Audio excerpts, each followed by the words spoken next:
Platón fue el autor de una de las teorías más influyentes de la filosofía, la teoría de las ideas. Discípulo de Sócrates y maestro de Aristóteles. Platón fue uno de los filósofos más importantes de la antigüedad, con aportes en la política, la ética, las leyes y la estética, entre otras áreas, que ayudaron a consolidar el pensamiento de la civilización occidental. Fundó la Academia en Atenas en el año 387 a.C.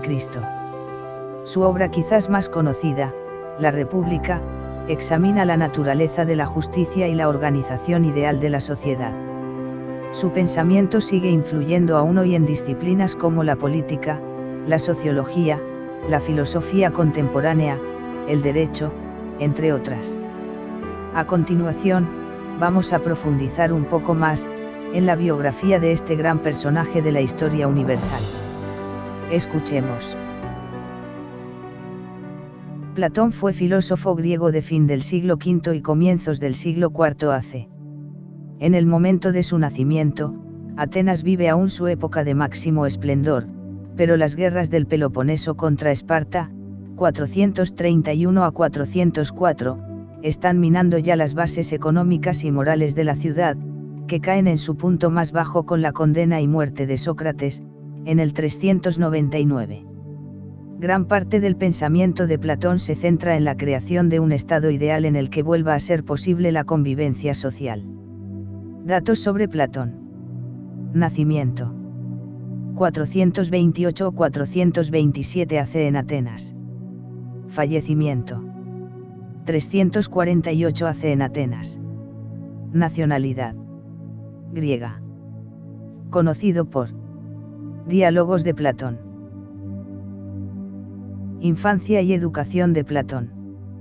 Platón nació en el año 428, o 427, AC en Atenas. Su padre, Aristón, era descendiente del rey Ático Codro, último monarca de Atenas, y su madre, Perictione, descendía de Drópide, pariente y amigo de Solón el Sabio, legislador de Atenas. Es decir, que Platón pertenecía a una familia de aristócratas con sólidas conexiones políticas.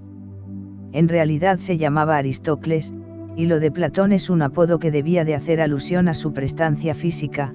Platón, literalmente, significa el de anchas espaldas. Pese a que Pericles había muerto 2 o 3 años antes de nacer él y que Atenas se encaminaba inexorablemente hacia la decadencia, siendo un aristócrata y perteneciendo a una familia adinerada, Platón debió de pasar una infancia y adolescencia privilegiadas, ya que ambas transcurrieron dentro del sistema de vida instaurado en los tiempos de máximo esplendor. Los jóvenes pasaban sus días entregados al aprendizaje de las ciencias, la matemática y la filosofía, conocían a Homero de memoria, eran capaces de juzgar críticamente a cualquier poeta trágico y vivían el momento excitante de la invención del razonamiento deductivo, que iba a abrir de forma asombrosa el campo del conocimiento. Como dice Bertrand Russell al referirse a ese periodo, fue uno de los pocos momentos en que era posible ser inteligente y feliz a través de la inteligencia. Platón conoce a Sócrates. A pesar de las importantes conexiones políticas de su familia, parece que Platón se interesó más por las artes. A los 18 años, y cuando estaba a punto de participar en el concurso de tragedias, entró en contacto con Sócrates, a través de su maestro Cratilo, discípulo a su vez de Heráclito, y ese encuentro marcó definitivamente su vida. Sócrates le hizo ver la ignorancia de quienes se decían competentes, le enseñó que la virtud es conocimiento, el vicio, la ignorancia, y que el máximo valor es la acción moral. De Sócrates proviene asimismo la noción, tecnocrática, de que la política exige una preparación como la de cualquier otro oficio, noción que él aplicará luego al rey filósofo de su ciudad o estado ideal. Platón ya no se separaría de Sócrates hasta el mismo día de la muerte de este, en el 399. El viaje iniciático. Con 28 o 29 años de edad, y tan alarmado por los síntomas de decadencia en Atenas como decepcionado por la forma de actuar de los demócratas. Platón se refugió un tiempo en Megara en compañía del también socrático Euclides. Es muy probable que de allí se trasladase a Egipto y Cirenea, donde convivió con el matemático Teodoro. Su siguiente jornada le llevó a casa de Arquitas de Tarento, un pitagórico que iba a ponerle en contacto con otro de los hombres más decisivos en su vida, Dion, sobrino del tirano de Siracusa Dionisio el Viejo. Dion se entusiasmó con las doctrinas platónicas y en particular con el contenido político de estas, pero debió de importunar con exceso a su colérico tío y tal vez incluso debió de tratar de imponerle a Platón como consejero. De hecho, lo único cierto que se sabe acerca de la relación entre el filósofo y el tirano es que éste entregó a Platón al embajador de Esparta para que lo vendiera como esclavo en Egina, que entonces estaba en guerra con Atenas. Afortunadamente para él, Platón fue reconocido por uno de sus amigos de Cirene, un tal Aniceris, quien lo compró para concederle la libertad. Funda la Academia. Ese mismo año, hacia el 387, Platón regresó a Atenas para fundar la Academia, una institución docente en la que, aparte de filosofía, se impartían enseñanzas de matemáticas y retórica. Pese a los lógicos altibajos y peripecias, la Academia Platónica subsistió hasta el año 529 DC en que fue cerrada por orden del emperador Justiniano. La fijación de Platón con Siracusa ha sido objeto de toda clase de bromas e ironías, y muchos de sus detractores continúan poniendo la relación del maestro con los dirigentes de Siracusa como ejemplo inequívoco del fracaso de las teorías políticas platónicas. Y en cierto modo dichas críticas parecen justas, toda vez que Platón, pese al amargo trance vivido durante su primera visita a Sicilia, aún volvería allí 2 veces, con resultados similares. Platón vuelve a Sicilia. A la muerte de Dionisio el Viejo, en el 367, Dion concibió la idea de hacer venir a Platón para que ejerciera las veces de tutor del sucesor del tirano, Dionisio el Joven. Platón no parecía muy optimista al respecto, pero se dejó convencer por la insistencia de sus amigos Dion y Arquitas de Tarento. El plan de estos consistía en iniciar al joven Dionisio en la ciencia, la política y la filosofía, para luego reconvertir su régimen en una monarquía constitucional que pusiera freno a las ansias expansionistas de Cartago en Sicilia.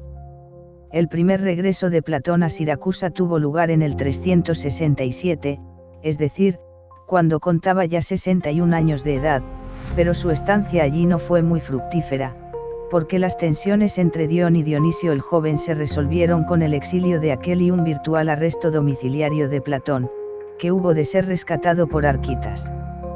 Y aún volvería allí una tercera vez, en el 361, logrando permanecer algo más de un año antes de que los conflictos con el tirano pusieran de nuevo en peligro su vida. Platón se marchó entonces a Atenas y ya no quiso volver más a Siracusa, ni siquiera cuando en el 357 su amigo Dion se hizo con el poder mediante un golpe de estado. Dion fue asesinado en el 354 y el propio Platón, ya octogenario, murió en el 348 AC. Un estado ideal. La insistencia de Platón por incidir de forma directa en las tareas de un gobierno era, independientemente de su éxito o fracaso, una premisa vital de cara a su propio sistema filosófico.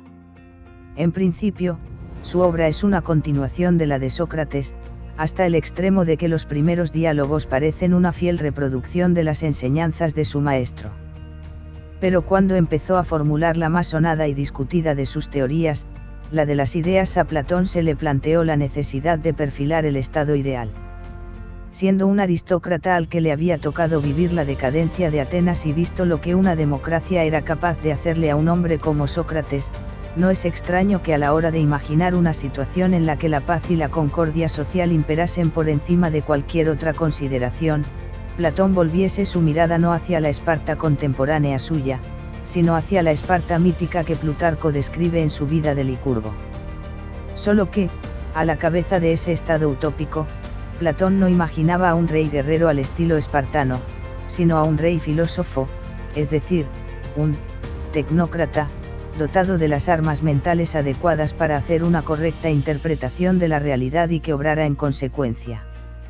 Platón, por lo tanto, estaba perfilando una teoría del conocimiento cuya técnica, una vez asimilada por el líder como Sócrates quería, posibilitaría el buen gobierno. Teoría platónica del conocimiento.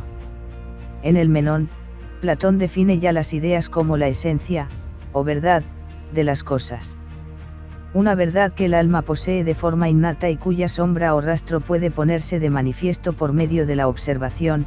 Recuérdese la famosa imagen de la caverna, en la República, 7, pero que también puede llegar a ser vista cara a cara, no a través de la metáfora o el mito, sino mediante un complejo proceso mental que desemboca en el concepto. Aquí, sin embargo, aparece lo que para muchos críticos y pensadores posteriores es el límite de la teoría platónica del conocimiento. Cuando se trata de poner en relación las ideas y las cosas surge una contradicción. Las ideas, en la formulación platónica, serían como modelos de las cosas que solo resultan visibles si fijamos una imagen en la inestabilidad de la realidad, lo cual equivale a decir que las ideas son una expresión de las inmovilidades que solamente tiene lugar cuando, en momentos privilegiados, se detiene el incesante fluir de la realidad. Operación que, lógicamente, falsea dicha realidad. El heredero natural de los sistemas de Sócrates y Platón es Aristóteles, y está generalmente aceptado que entre los tres pusieron los fundamentos a la tradición filosófica occidental. La parte correspondiente a Platón se considera una síntesis genial entre la lógica de Parménides y la religiosidad subyacente en Pitágoras y los órficos. Síntesis que luego dará origen a sistemas filosóficos tan singulares como el de Hegel, por poner solamente un ejemplo.